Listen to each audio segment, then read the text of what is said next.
그리스도교의 신비주의 전통에 대한 이야기를 이제 드리려고 합니다.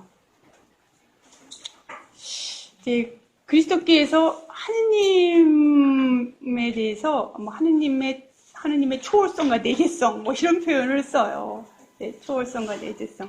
네, 종래의 그리스도교가 이제 하느님의 초월성을 강조했다면, 유대교 같은 경우는 하느님의 이름조차 입에 담을 수 없는 그런 초월성이 강조됐다면, 이제 하느님의 내재성이 강조되는 전통이 신비주의 전통이다. 이제 그렇게 말씀드릴 수 있습니다.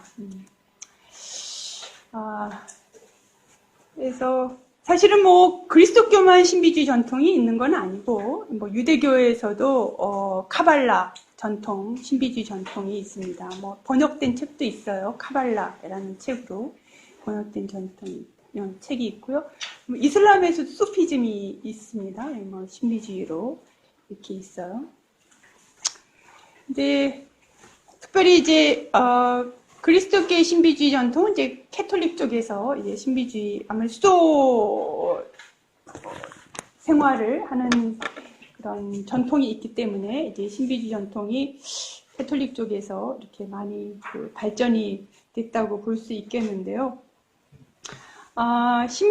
그리스도교의 신비주의는 크게 이제 두 가지 길이 있다고 봅니다. 하나는 긍정의 길이고 또 하나는 이제 부정의 길. 비아 포지티바, 또 하나는 비아 네가티바. 그래서 긍정의 길과 부정의 길로 크게 둘로 이렇게 나누어서 이제 볼 수 있습니다. 이제 긍정의 길 하면 사실은 제가 앞서 이야기했던 부분은 사실은 이제 긍정의 길에 이제 해당되는 부분이라고도 이제 말씀을 드릴 수 있습니다. 그러니까 유대교 전통이나 그리스도교 안에서 예를 들면 이런 것이죠. 타볼산에서 예수께서 변모하셨다라는 그 사건이 나오는데요. 입었던 옷이 환하게 이렇게 빛이 나고, 그래서 모세 제자들을 데리고 갔는데, 제자들이 이제 베드로가 여기다가 초막 셋을 지어서 하나는 모세에게, 하나는 엘리야에게, 그다음에 선생님에게. 그만큼 이제 모세와 엘리야 전통이 유대 전통 안에서 굉장히 중요한, 그러니까 율법과 예언 전통을 대표하는 사람이죠.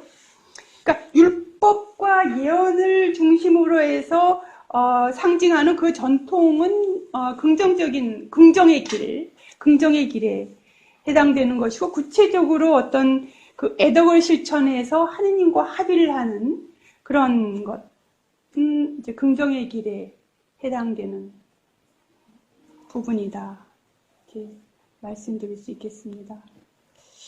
이제 오늘 포커스가 맞춰질 것은 이제 부정의 길에 대한 것이 이제 포커스가 맞춰질 텐데요.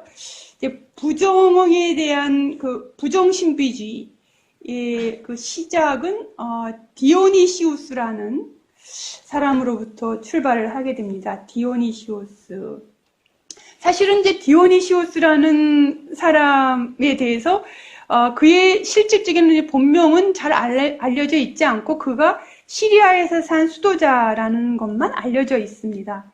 근데 이제 지금 우리가 부정의 길로서 이제 디오니시우스를 이야기할 수 있는 것은 그의 저서가 남아있기 때문인데요. 이제 그의 저서, 그가 이제 여러 권의 저서를 썼는데, 그 중에, 신비신학이라는, 저수를 남기게 됩니다. 이제 신비신학. 이 신비신학 안에 나오는 내용이 이제 이렇게 나오게 됩니다.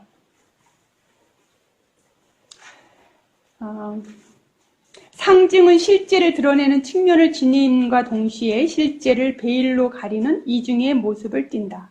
그래서 모든 긍정 언어를 부정하지 않으면 안 된다. 신비신학 제1장에서는 이를 신적 어둠이라고 말한다. 이제 신적 어둠, 십자가의 성요한이라는 깔멜 수도 승은 어두운 밤이라는 표현을 쓰고 있는데요. 뭐 그의 저술의 제목이기도 합니다. 어두운 밤.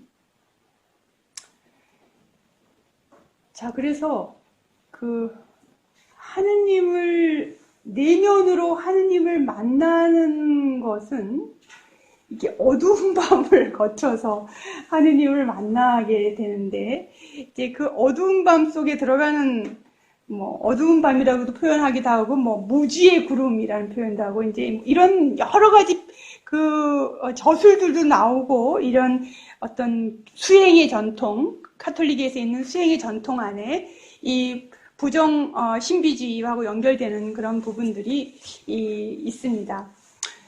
대표적으로 그 저술로 있는 것 중에 아까 그 디오니시우스의 신비신학이라는 것이 이제 뭐 그 대표적인 부정의 길의 뭐 대표적인 어떤 책이고요. 또 한 가지 책은 이제 무지의 구름이라고 있습니다. 이것도 뭐 번역이 되어 있는데요. 무지의 구름. 이 무지의 구름은 1370년에 영국의 무명 신비가에 의해서 쓰여진 그런 뭐 부정 신비주의의 대표적인 저술이다, 그렇게 보통 이야기합니다. 이 안에 나와 있는 내용을 보게 되면 그 이즘의 구름과 무지의 구름, 뭐 이런 표현들이 나오게 됩니다. 이즘의 구름이라는 것은 신비가와 세상 사이에 세상의 모든 것에 대한 애착을 이 구름 속에다 놓아두라. 이 이즘의 구름 속에다 놓아두고 모든 것을 이즘 속에 놓고 자신도 잊어버려야 한다. 이렇게 이야기를 합니다. 당신 위의 모든 것과 당신 자신의 일까지도 모두 잊은 후에 당신 존재에 대한 엄연한 인식이 하느님과 당신 사이에 가로막혀 있음을 깨닫게 될 것이다. 이게 무지의 구름 43항에 나와 있는 내용인데요. 그 모든 것을 잊고, 내 안에 있는 모든 것을 잊고 그 모든 것들을 무지의 구름 속에다가 두는 그런 마음의 상태를 유지하기 위해서 이 무지의 구름 저자는 단어 하나를 선택하라, 이렇게 표현을 하게 됩니다. 단어 하나. 뭐 예를 들어서 여러분들이 좋아하는 단어 한 가지, 뭐 그걸 신앙에 뭐 관련된 단어일 수도 있고 아닐 수도 있고, 뭐 하여튼 하느님, 뭐 사랑, 예수, 자비, 뭐 그리스도, 어떤 것이라도 자기가 그 단어 하나를 들고 그 단어 하나에 어떤 생각들이 떠오르게 되면 그 단어를 들어 올리는, 이런 식의 이제 수행을 하라고 이렇게 이야기를 합니다. 사실은 이 무지의 구름의 바탕을 두어서 오늘날 현대의 그 하나의 수행 전통으로 가톨릭에서 지금 성행되고 있는 그 수행 기도 형태가 향심 기도라는 거예요. 혹시 들어보셨나요? 향심.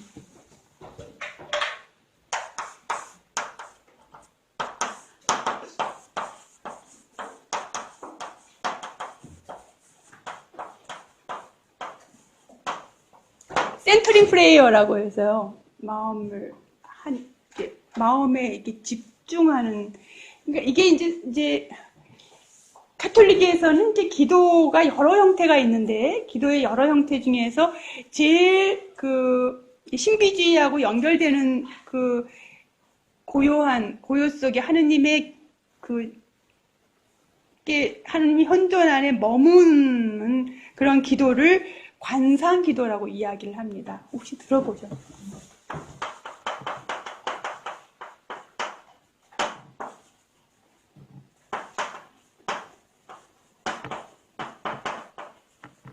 컨템플레이션이라고 이야기를 하는 건데, 메디테이션하고 좀 다른 거예요. 메디테이션은 묵상, 그러니까 뭐 묵상하는 것은 그냥 성경에 예를 들어서 아까 제가 예를 들었던 돌아온 탕자를 읽고 나서 그거를 자기의 묵상거리로 갖고 오게 되면 그 중에서 이제 두 아들이 나타나는, 뭐 작은 아들과 큰 아들, 그 다음에 거기 하느님이 이게 아버지가 있죠. 이거 뭐 그럼 자기 존재가 어느 존재에, 자기가 지금 어떤 위치에 있느냐에 따라서 뭐 달라지겠죠. 어떤 때는 뭐 작은 아들일 수 있고, 어떤 때는 큰 아들일 수 있고, 어떤 때는 뭐 부모의 경우는 자기 아버지의 어떤, 위치에 있을 수도 있겠고요.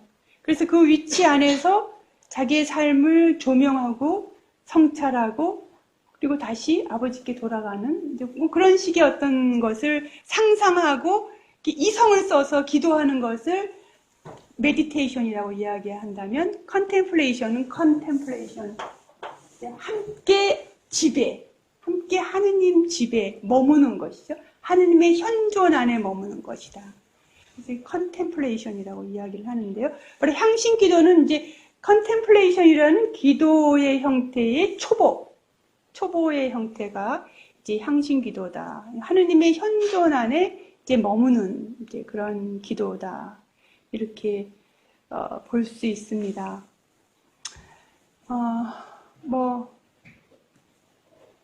16세기 말에 그레고리오 성인은 관상 기도를 하느님 안에 쉬는 것이다 라고도 이제 표현을 하기도 하는데요. 하느님 안에 머무는 것. 그래서 이 향신 기도라는 것은 사실은 이 무지의 구름, 아까 제가 말씀드렸던 무지의 구름에 나와 있는 내용을 어떻게 그 기도의 어떤 형태로 이렇게 조금 체계화시킬 수 있을까? 왜냐하면은 이제 선이나 이런 불교의 선이나 이런 걸 보면 이렇게 좀 처음 시작하는 사람도 그거를 할 수 있도록 이렇게 조금 뭔가 이렇게 지침서 같은 것이 좀 있거든요. 그것처럼 이 관상기도 처음부터 뭐 하느님 안에 뭐 그냥 이렇게 이성을 사용하지 않고 그냥 보통은 기도할 때 이게 청원을 많이 하지 않습니까? 이 청원기도. 근데 이거는 사실은 이제 가장 초보적인 단계의 이제 기도죠. 자기가 원하는 거를 그냥 이야기를 하는 것이죠. 뭐 1시간 동안 계속 청원만 하고 끝나는.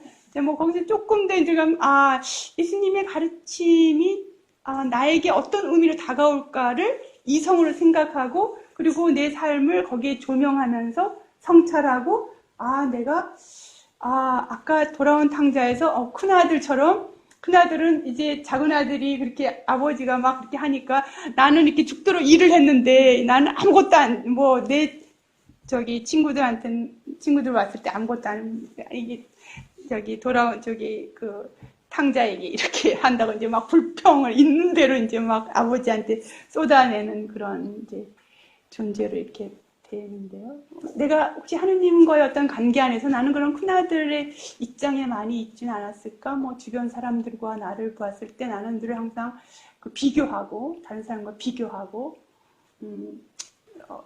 가족 안에서 누구랑 비교하고, 늘 항상 비교의식 안에서 삶을 살면서 비교한다는 건 결국은 불행한 것이죠. 불행의 출발이 이제 비교하는 데서 출발이 되는데, 어쨌거나 그렇게. 근데 이제 이 관상의 기도에 들어가게 되면 그런 어떤 것들을 다 내려놓는 거거든요. 이거 다 사고거든요. 사고. thinking 하는 거거든요. thinking 하는 거. 그거를 다 내려놓는 거죠. 그래서 그거를 이제 사실은 토마스 키딩 신부님이 이거를 최근이에요. 1975년에 이거를 이제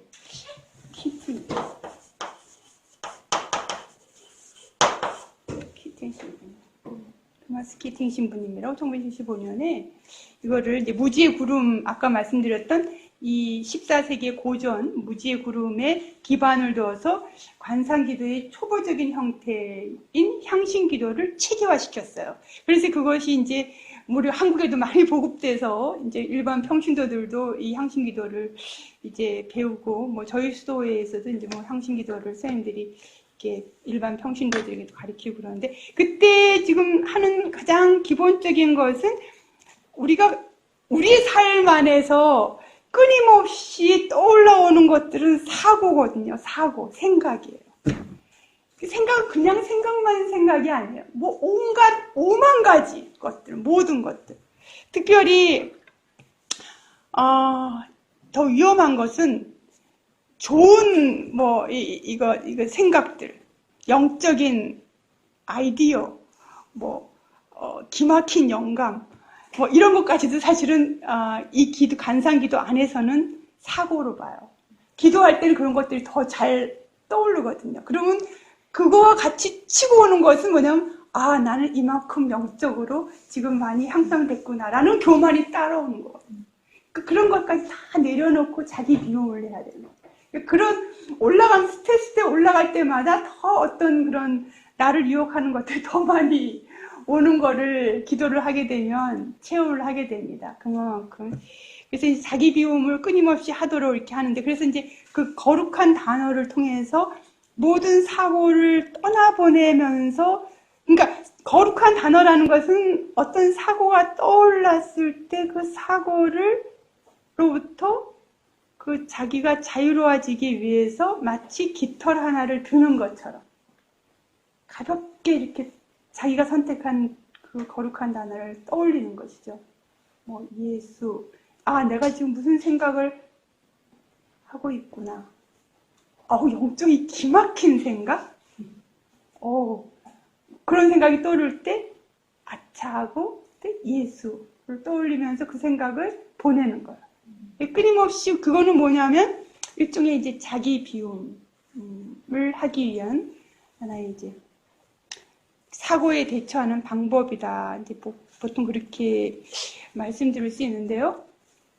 그래서 영적인 그런 어떤 영적인 여정 안에서 이 사고를 떠나보내고 결국은 이 사고를 떠나보내면서 만나게 되는 것이 감각의 밤과 영의 밤이라는 거를 만나게 되는데, 이제 감각의 밤, 영의 밤. 이제 조금 깊이 들어가면 좀 그러니까 어쨌거나 이 감각의 밤, 내가 내 안에 있는 그 모든 가치관들을, 무의식 속에 있는 가치관들, 그런 것까지도 다 정화하는 시기를 거쳐야지 되는 거거든요. 그거를 감각의 밤이라고 표현했어요. 십자가 성령은 그걸 어두운 밤이라고 표현을 했고요. 그걸 거쳐야 되는 거거든요. 내 안에 자리 잡고 있는 그런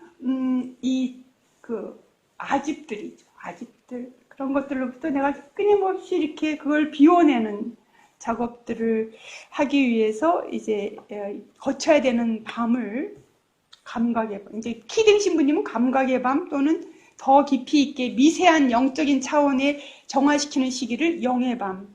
그래서 이제 감각의 밤과 영의 밤. 이걸 통해서 결국은 드러나는 것은 거짓자로부터 벗어나서 본래의 나로 변형된다라고 이야기를 합니다. 거짓자로부터 벗어나서 변형된 본래의 나로 변형되고, 키딩 신부는 이거를 변형적인 일치다. 본래의 나와 일치되는.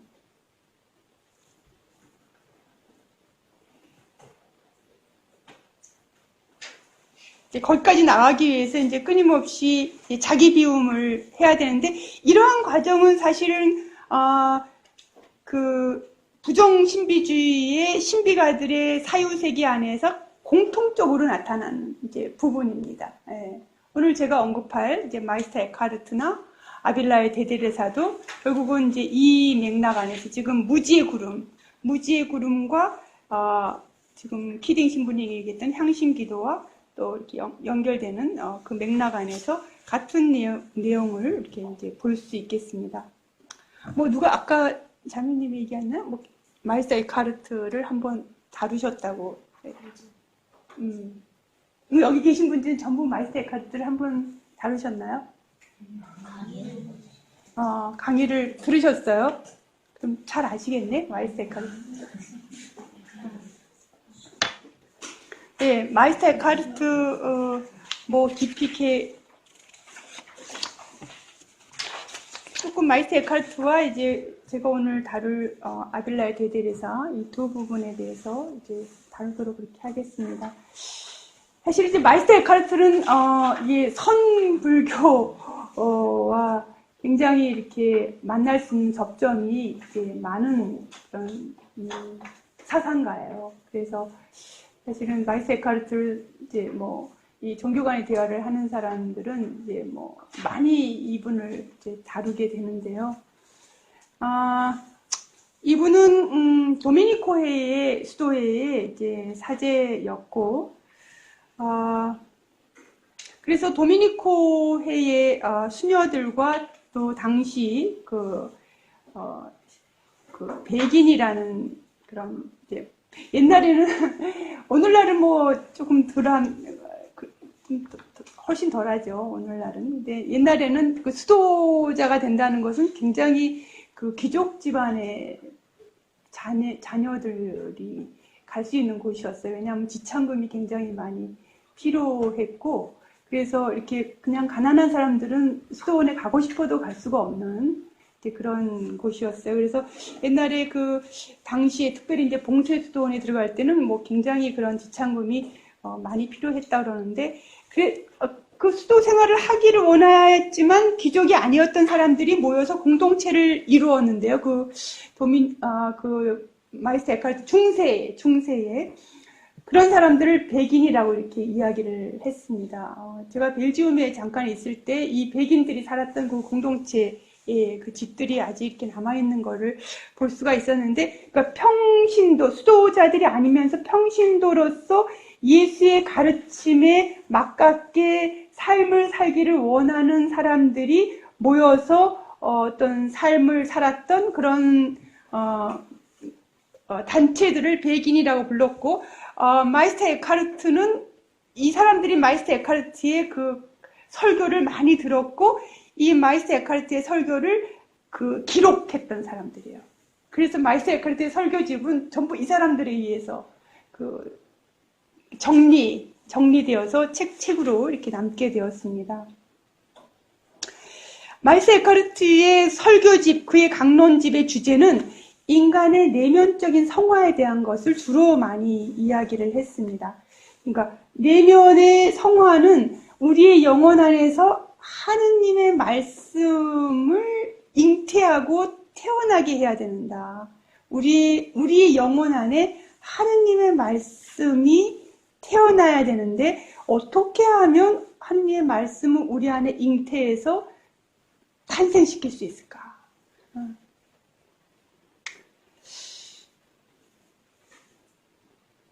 먼저 그것이 가능하려면 우리의 영혼이 하느님을 닮아야 가능하겠죠. 예. 근데 우리는 하느님의 모상이라고 그리스도께서는 이야기를 합니다. 하느님의 모상, 이마고데이라고 이야기하는데요.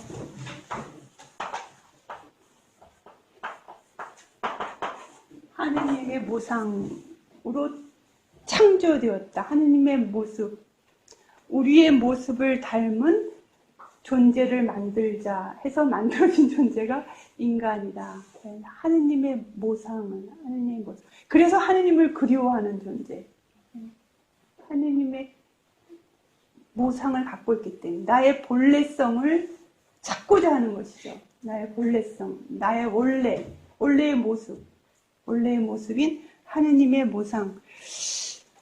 이제 뭐 불교에서 이제 불성하고 이제 만나는 부분인데요. 이제 본래 내 안에 부처님의 그 성품을 이제 지니고 있는 것이죠.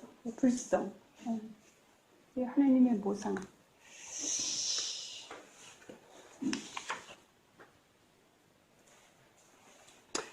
그래서 그러면은 하느님 모상을 닮았는데 왜 나는 지금 이렇게 이 모양을 갖고 살아가는지.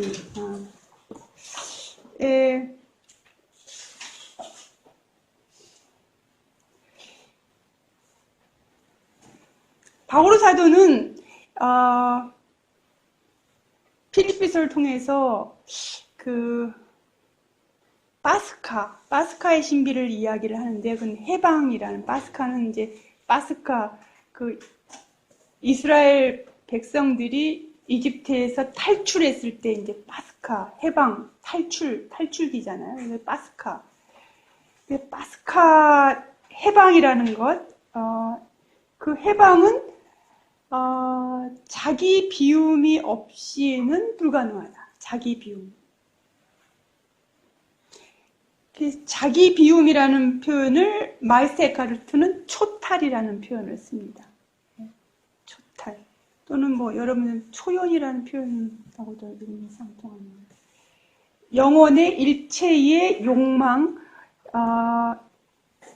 우리가 의지하고 있는 모든 생각이나 관념, 상, 이 모든 것들을 비우는 것, 그것이 초탈이다. 초탈을 이야기합니다. 그래서 이제 뭐 훈화집에 보면 그 일체 욕망을 끊어버리고 마음을 비워가는 그런 초탈 수행법, 뭐 이런 것들도 이제 소개가 되어 있습니다. 그러니까 내적으로 외적인 것들, 외적으로부터 나에게 다가오는 것들을 어떻게 그 외적인 상들을 차단하고 자기 마음을 내적으로 이렇게 보호할 수 있는지 뭐 이런 부분들. 근데 마이스터 에카르트의 사유 안에서 가장 끝에 가는 것, 인간이 많은 것들을 집착하는데 이제 뭐 생각이나 사고나 이런 것들에 대한 집착이 많이 있는데 이제 끝에 가서 마지막까지 남아있는 집착, 그것이 아직이잖아요. 자기 자신에 대한 집착. 근데 이제 그것보다 더한 집착이 있으니 그것이 바로 하느님에 대한 집착이에요. 하느님에 대한 집착. 마지막으로 인간이 집착하는 것은 하느님. 그래서 이런 표현을 씁니다. 하느님을 위해서 하느님을 떠나라. 이렇게 표현해요. 하느님을 위해서. 그래서 하느님마저 버리는 것, 하느님마저 버리고 떠나는 것, 그것이 돌파. 그래서 마이스터 에카르트의 사유세계 안에서 첫 번째는 자기 비움, 초탈이고 두 번째는 돌파. 그러니까 돌파라고 하면 초탈의 극치라고 말씀드릴 수 있겠습니다. 그러니까 사실은 그 하느님을 갈망하고 영혼을 갈망하고 그런 갈망하는 의지마저도 다 내려놓는, 그것마저도 다 여위는 것. 그래서 내 영혼 안에 아무것도 남아있지 않게 완전히 비우는 것. 그것이 이제 돌파라고 이야기를 합니다. 그 초탈과 돌파가 이루어진 영혼 안에 하느님이 탄생하신다. 이렇게 표현해요. 하느님이 탄생하신다. 그러니까 초탈과 돌파는 바로 우리 안에 하느님을 탄생하기 위해, 하느님의 아들을 탄생하기 위한 하나의 필수 조건이다. 그래서 마이스터 에카르트는 마르타와 마리아, 동정녀와 아내가 상호 보완적이다 이렇게 이야기를 합니다. 자, 이게 무슨 말이냐 하면 성경에 보면 마리아와 마르타의 두 자매 이야기가 여러 번 나오고 있어요. 마리아는 이렇게 예수님 곁에서 예수님 말씀에 경청하는 그런 어떤 고요한 말씀을 경청하고 기도하고 그런 어떤 모습의 이미지로 등장을 하고, 마르타는 예수님을 섬기고 봉사하기 위해서 활동하는 쪽에 많이 이렇게. 그래서 이 두 가지가 상호 보완이 되어야 된다 이렇게 얘기를 하고요. 또 동정녀와 아내, 그러니까 동정녀라고 하면은 순결을 의미하죠. 순결, 그러니까 완전히 순결한 상태, 마음의 순결한 상태를 갖는 어떤 그런 이미지가 동정녀로 표현이 된다면, 아내는 낳는 것이죠. 낳는 것, 아이를 낳는 것. 그래서 이 동정녀이면서 동시에 아내일 수 있는. 그러니까 이탈, 아까 초탈이나 돌파가 어떤 동정녀의 어떤 순결의 이미지라면, 내 안에서 하느님이 머무시도록, 하느님을 탄생하시도록 하는 것은 바로 아내의 이미지. 그래서 이제 두 가지를 함께 갖고 있어야 된다. 그렇게 이야기를 합니다. 그래서 이제 이것이 바로 이제 뭐 사실은 이 말세 에카르트가 당시에는 그 이단자로 이렇게 교회 안에서 이제 뭐 사실은 뭐 딱 이단으로 이렇게 딱 됐다기보다도 에카르트의 사유 세계 안에 조금 그 범신론적인 그런 뉘앙스를 풍기는 표현들이 여러 개가 이제 나오면서 이 프란치스코 회원이었던 하인리히라는 학자가 이제 그 교황청에 이 마이스터 에카르트 사상이 위험하다라고 이제 고소를 하고 재판에 들어가게 됩니다. 사실은 거기에서 이제 마이스터 에카르트는 자기 사상이 그렇지 않다라는 것을 변론하기 위해서 굉장히 무던히 애를 썼고 많은 자료들을 이제 하고 그런 과정 안에 좀 많이 어려웠던 것 같습니다. 그 교황청의 판결이 나오기 전에 이제 돌아가셨고 그 판결 그 이후에 사망한 이후에 판결이 나왔는데 거기에서 나온 것 중에는 에카르트의 가르침 중에서 일부는 이단적인 부분이 있고 또 나머지는 해석에 따라서 괜찮다. 나는 좀 애매한 그런 판결이 나왔습니다. 그렇지만 하여튼 그 뭐 이단적인 어떤 부분이 있다라는 요소 때문에 그의 사상을 연구하는 것에 대해서 많이 교회 안에서 좀 많이 꺼렸고 그래서 마이스터 에카르트의 사상은 가톨릭 교회 안에서도 그러고 뭐 다른 데서도 마찬가지로 많이 연구가 사실은 안 돼 있고 종교 간의 대화를 하면서 오히려 불교 학자들이 마이스터 에카르트를 연구하는 이런 조금 부분으로 됐습니다. 아까 제가 말씀드렸던 그 에카르트의 그 설교를 이렇게 녹취 정리했던 그 백인들은 아주 어렵게 이단으로 몰려서 뭐 그의 지도자 중에 그 여성 백인 지도자는 이단으로 화형까지 처하는 이런 이제 아주 것도 있었다고 그렇게 이야기를 합니다. 네. 그래서 하여튼 마이스터 에카르트는 가톨릭 신비주의 전통 안에서 굉장히 앞서 나간 사람이고 또 그의 사유 세계 안에 굉장히 그런 독창적인 어떤 부분들 또 다른 동양 사상과 만날 수 있는 그런 여지가 많이 있기 때문에 오늘날에도 계속 뭐 마이스터 에카르트에 대한 연구가 이제 많은 사람에 의해서 진행 중에 이렇게 있습니다.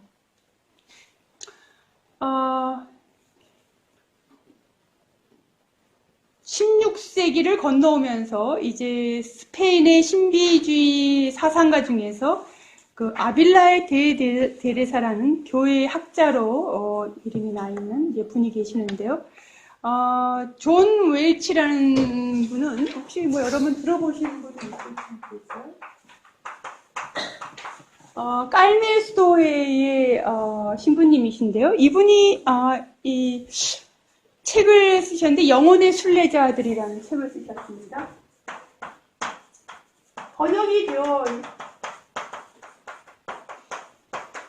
번역이 몇 년 전에 된 걸로 제가 알고 있어요. 저도 사실은 이 책을 뭐 논문을 통해서 이렇게 접했고 직접 이 책을 접하지는 못했습니다만 이 존 웰치의 영혼의 순례자들이라는 책은 아마 여러분들이 관심이 상당히 있으실 것 같은데 사실 아빌라 데레사가 깔메스도원의 대표적인 인물이시거든요. 이 이제 영혼의 성이라 제가 오늘 갖고 왔던 영혼의 성이라는 이 책을 쓰신 분이신데요. 이 영혼의 성과 그 융의 그 자기 개성화 과정을 비교하는 그런 이제 이분이 아마 박사 논문이 아닌가 싶은데요. 이분이 종교교육학 박사였는데 노틀담 대학에서 근데 이제 이 책을 이제 저술을 하셨습니다. 여기에는 지금 그 아빌라의 데데레사가 이야기했던 영혼의 성에서 그런 하느님과의 일치한 이거는 이제 영혼이 하느님과 어떻게 일치하는가의 일치의 과정을 7개의 7궁방을 통해서 이렇게 영혼 속으로 깊숙하게 들어가면서 그 안에서 만나는 하나의 방을 거치면서 경험해내는 것들을 서술했는데, 바로 그것이 융이 얘기하는 자기 개성화 과정과 어떤 상관관계가 있는가를 비교한 그런 책으로 이렇게 되어 있습니다. 혹시 관심이 있으신 분들은 한번 읽어보시는 것이 도움이 될 듯 싶습니다. 네, 그러면 아빌라의 데레사 영혼의 성과 연결시켜서 저는 이 얘기만 조금 여러분들과 함께 이제 하도록 그렇게 하겠습니다. 사실은 신비주의 사상은 그 그리스도교 전통 안에서 전통의 주류에 있지 않아요. 비주류에 해당됩니다. 사실 그 수도회가 주류가 아니에요. 가톨릭 교회 안에서 수도회는 비주류에 해당됩니다. 예, 이제 이 가톨릭 안에서 주류라고 하면은 그 사제 중심이죠. 교회가 사제 중심이고 이제 그렇지만 수도회로 인해서 이제 수도회의 발생 자체가 교회가 이렇게 부패되었을 때 이 부패되는 교회를 새롭게 정화시켜 가고자 하는 정신 아래서 세워진 것이 이제 수도회이기 때문에 사실 수도회는 교회를 정화시키는 어떤 그런 역할을 처음 초창기부터 지금까지 쭉 이제 해오고 있다고 저는 생각합니다. 그 중에 하나가 이제 신비주의 전통이 이제 그러합니다. 이제 신비주의 전통은 전부 수도 전통하고 직접적인 연관이 있고, 수도 전통 안에서 신비주의 전통이 나오고, 그래서 이제 비주류다. 그렇게 이야기를 하는 것이죠. 아까 말씀드렸듯이 마이스터 엘카르트의 신비주의 사상이 갖고 있는 위험성, 그것 때문에 교회는 신비주의를 굉장히 이렇게 위험한 것으로 이렇게 생각을 해오는 경향이 없지 않았습니다. 근데 이제 이 아빌라의 데레사가 이 썼던 그런 저술들은 바로 이 앞서 얘기했던 긍정의 길과 부정의 길을 하나로 이렇게 합일시킬 수 있는 그런 어떤 저술들을 많이 남겼기 때문에 이 아빌라의 데레사는 교회 안에서 이 신비주의 사상을 교회 안에 긍정적으로 평가받을 수 있는 그런 어떤 위치로 이렇게 올릴 수 있는데 큰 역할을 했던 그런 인물로 이렇게 자리매김하고 있습니다. 그의 저술 중에 초창기에 썼던 천주자비의 글이라는 것과 오늘 우리가 다룰 영혼의 성, 이제 대표적인 걸로 그렇게 들 수 있는데, 천주자비의 글에 나오는 4단계의 기도 중에서 첫 번째 1단계의 기도와 2단계의 기도는 긍정의 길에 대한 것이에요. 그러니까 교회가 아까 얘기했듯이 긍정의 길인 율법과 그런 예언의 전통에 해당되는 것과 연결되기 때문에 이제 그런 것을 얘기를 했고, 그 다음에 3단계, 4단계는 부정의 길로서 이제 수동적인 기도를 다루었습니다. 이 책은요, 사실 아빌라의 데레사가 62세 때 쓴 거예요. 그러니까 완숙되었을 때. 그의 경험, 그의 어떤 영적인 상태가 거의 완숙 단계에 있을 때 쓴 책이기 때문에 대표적인 저술이다 이렇게 말씀드릴 수 있죠. 1577년 62세 때 자신이 경험했던 마음의 정화 과정을 성에 비유해서, 영혼의 성에 비유해서 7가지의 내 영혼이 7가지의 그 궁방으로 되어 있다라고 해서 7가지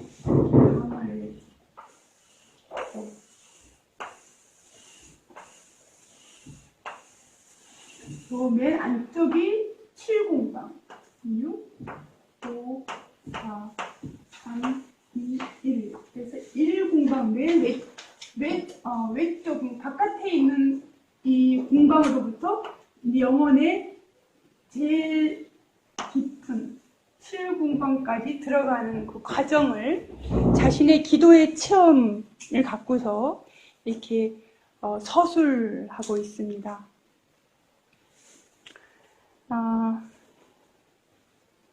이제 첫째 궁방은 이제 최초의 회심이 일어난 곳.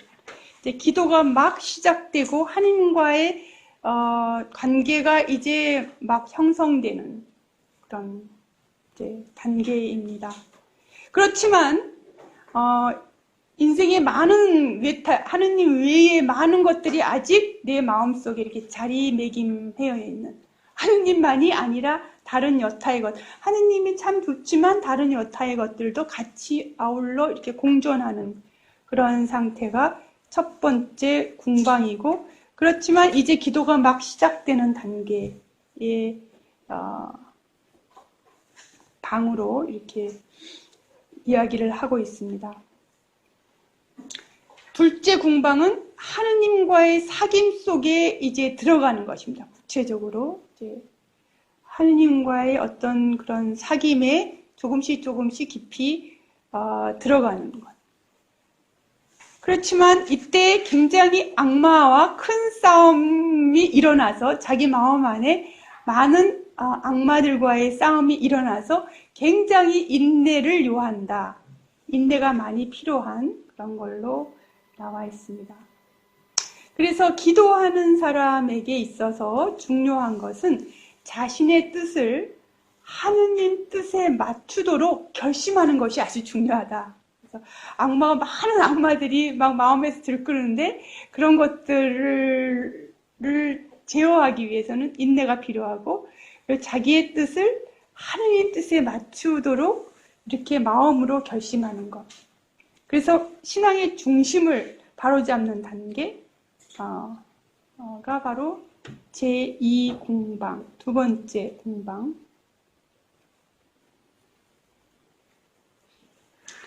세 번째 궁방은 이제 진정한 그리스도교적인 삶에 정착하는 단계. 그래서 이 궁방에 있는 사람들은 작은 죄도 피하고 이웃을 사랑하는데 굉장히 열성을 갖고 이웃을 사랑하고, 그래서 사람들한테 굉장히 종교적인 사람, 착한 선한 사람, 이런 사람으로 많이 비추어지는 그런. 그래서 교만해질 수 있는 위험이 있는 그런 상태. 그런데 다른 한편으로 이 셋째 궁방에 해당되는 사람에게는 슬그머니 불안이 끼어들고 기도는 활력을 조금씩 잃어가고 메마른 상태가 시작되기 시작. 기도가 잘 안 되는 거예요. 처음 기도가 막 잘 됐는데, 처음 기도도 1시간씩 막 했는데, 그 다음에 기도가 말이 안 나와. 그 다음에 그냥 이렇게 왜 이렇게 기도가 안 되지? 굉장히 메마르다, 몸이 건조하다. 그래서 더 이상 기도가 내 힘으로 기도할 수 없는 상태가 돼요. 내 힘으로. 긍정적으로 뭔가 기도하는 것이 끝나가는 것을 의미해요. 긍정적으로 기도하는 것이 끝나가는 것을. 더 이상 논리적인 사고로 기도할 수가 없어요. 이때부터.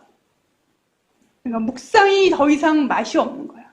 그 전에는 처음에 수도원에 들어가면 묵상 기도를 많이 시키거든요. 이제 성경 갖고서 매일 이제 미사가에 나오는 복음 말씀을 갖고 그거를 자신의 삶에 비추어서 상상하는 것이죠. 상상하고 성찰하고 그런 거예요. 근데 그걸 또 써요. 이렇게 쓰고 이제 그런 과정들이 있는데, 이런 과정들이 이제 한참 지나고 나면 더 이상 그런 걸 할 수 없는 상태가 돼요. 더 이상은 그렇게 무슨 이성을 써서 기도할 수 없는 상태. 그럼 그 다음에 이제 뭐냐면 그거를 능동적인 이제 아빌라의 데레사의 경험에 비추면 이제 더 이상 내가 능동적으로 기도할 수 없는 상태에 빠진 거예요. 이제 그 다음부터 그럼 어떻게 되느냐? 이제 넷째 궁방부터 들어가는 것은 수동적인 기도 상태로 들어가요.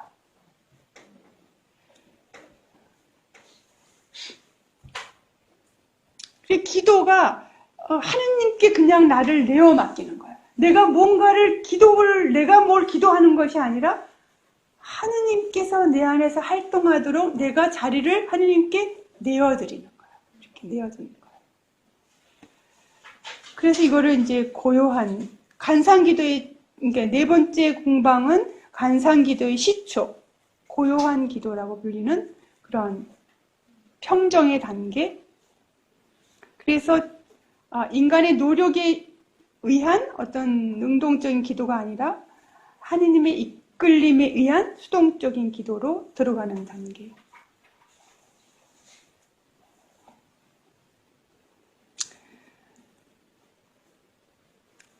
그 다음에 다섯 번째 공방으로 가게 되면은요, 다섯 번째 공방은 이제 아까 네 번째 공방이 관상기도가 이제 시작되는 어떤 단계라면, 이 다섯 번째 공방은 관상기도를 조금 심화시켜 나가는 단계.